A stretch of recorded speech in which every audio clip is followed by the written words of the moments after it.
Si toi aussi tu te demandes si c'est une bonne idée d'envoyer des messages à ton ex dans le but de le reconquérir, tu es le bienvenu dans cette chaîne.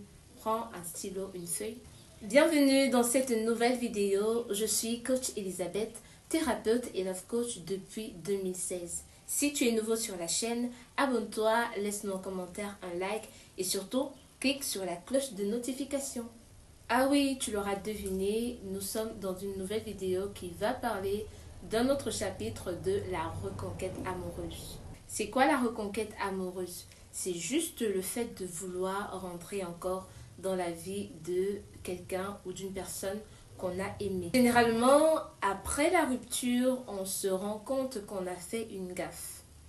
Quand on va rencontrer d'autres personnes, qu'on va les courtiser ou qu'on va accepter que certaines personnes rentrent encore dans notre vie, on va se rendre compte que on a connu peut-être la meilleure personne avant de l'avoir perdue.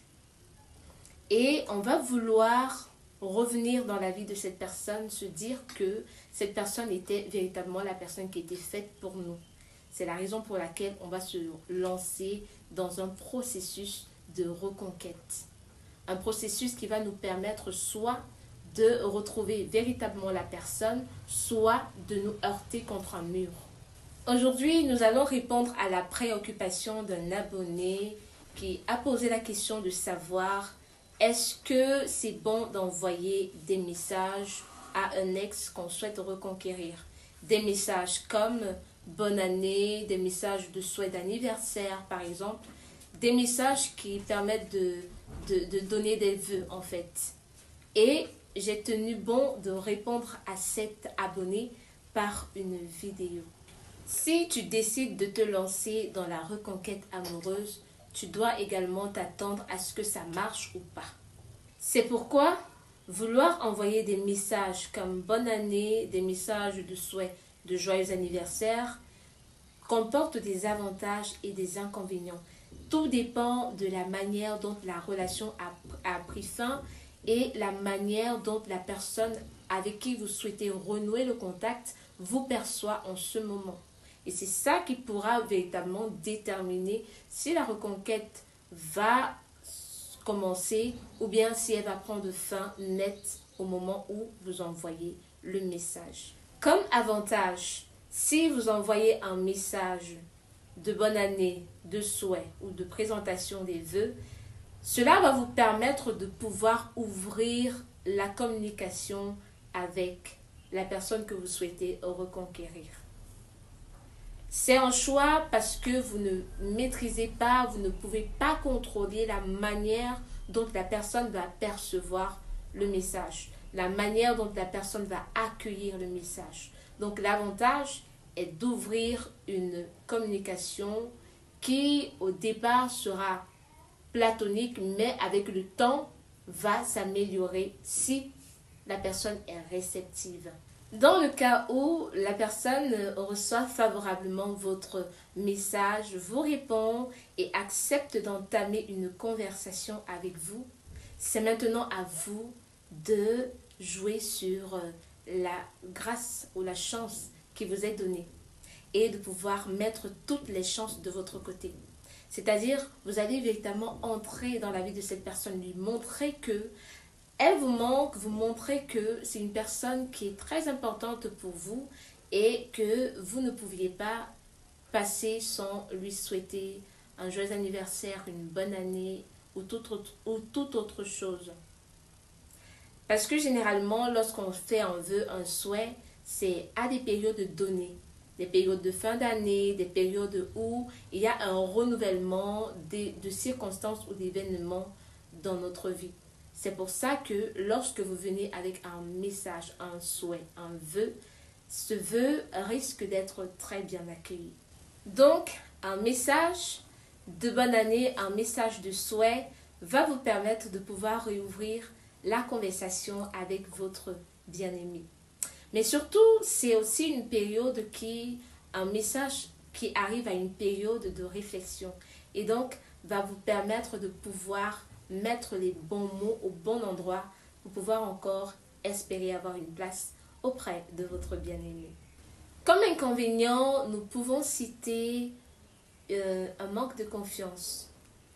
L'envoi d'un message pour souhaiter la fête, pour souhaiter une guérison, pour souhaiter une année glorieuse, peut dénoter chez vous un manque de confiance.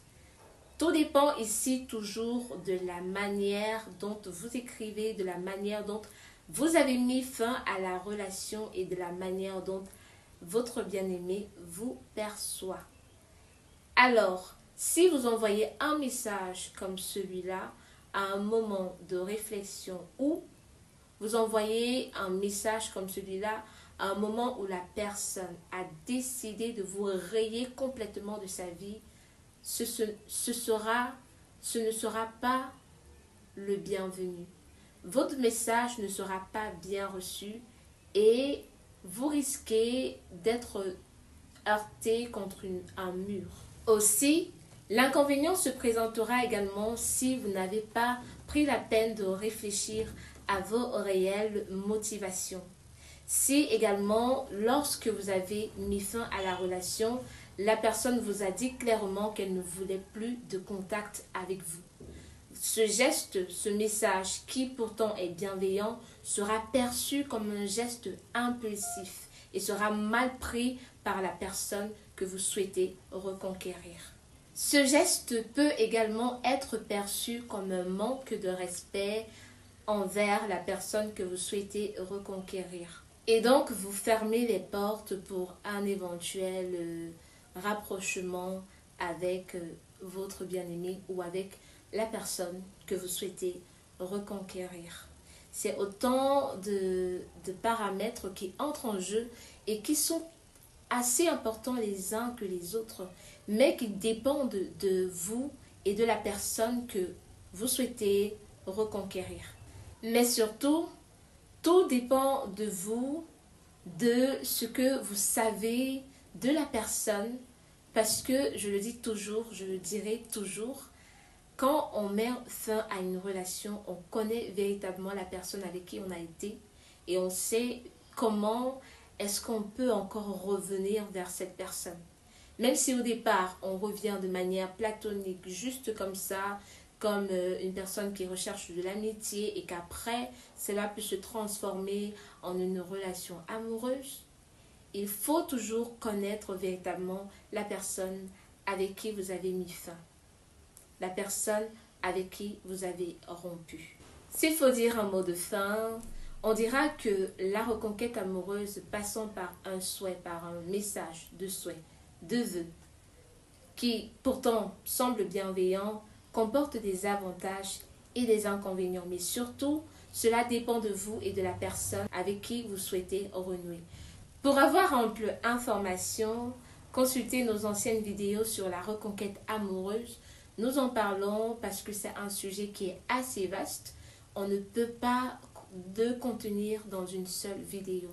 Donc, nous vous disons à très bientôt. D'ici là, laissez-nous un commentaire, un like et surtout, clique sur la cloche de notification pour ne rater aucune de nos